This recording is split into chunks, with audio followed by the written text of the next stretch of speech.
Yeah, so I'm the director of the West Virginia Wilderness Coalition. We're one of the groups backing this proposal. And look, this is an important conversation to be having. And we need to be having a conversation on things other than these accusations about what our real motives are here and what we're really trying to do.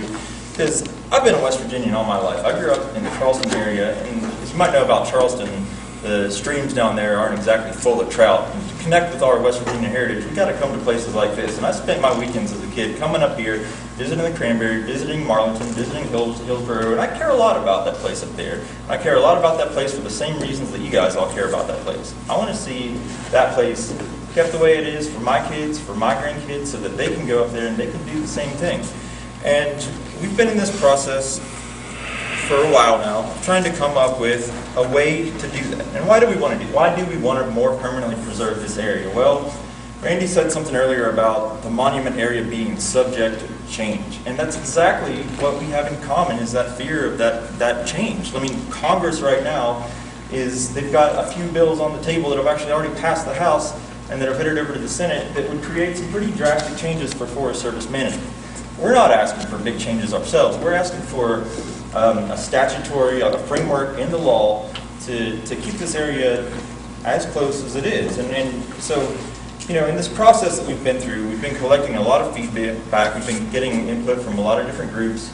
And that feedback matters to us. I mean, it really does. We got some feedback last year about an area over in the Nicholas County side that folks wanted to see available for future timber harvest. They specifically suggested we cut out all the area that's under a certain management prescription, this 3.0 vegetation diversity area. We cut that out because that was an important piece of feedback that we wanted to inform our proposal.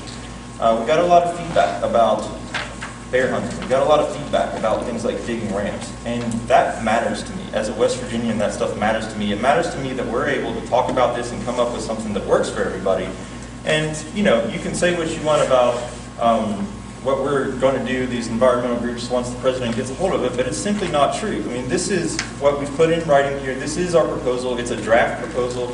There is more room to work it out. And that's what I would invite everyone here to think about, is how can we look at this. Hold on just a second. How can we look at this? Is that a joint proposal, or is that just your organization's proposal? It's a joint proposal. And we've got a coalition of groups, diverse groups that are working on this.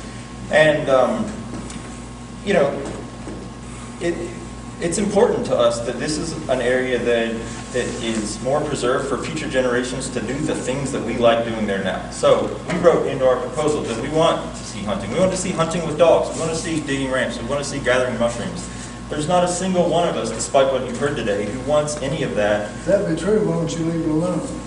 Because I just mentioned some of these acts of Congress that could change that area. Next time they do a forest plan, it could change that area. So we're trying to come up with a way that works for folks.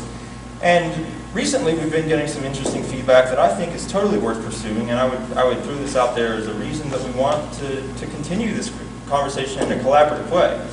And it's that, look, this national forest used to create a lot of jobs harvesting timber. I think that if you look at a graph right now of what timber jobs in the Mon has been over the years, it's gone down significantly.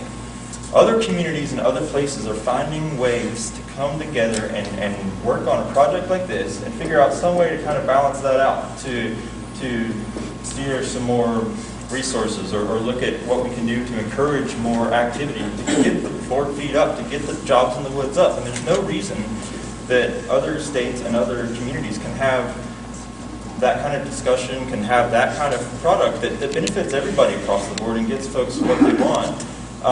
You know, the boundaries, this proposal, it's all up for discussion, it's all up for negotiation, and I think that all these fears that we're hearing about, well, we're not going to know what's in the proposal, we're not going to know what's in the plan, be involved in the conversation. I mean, I wish that I had a lot more capacity to be down here every day and have meetings like this, but I think that, you know, if folks are interested, let's talk afterwards and let's try to come up with a conversation. Let's come up with a group of people that really are interested in working this stuff out. I mean, if you want to sit on the sidelines and not be part of this discussion, well, you know, I mean, this is a proposal that I'm inviting you to be a part of. And I think that that's what I want everyone to keep in mind, is that, you know, the opportunity that we have here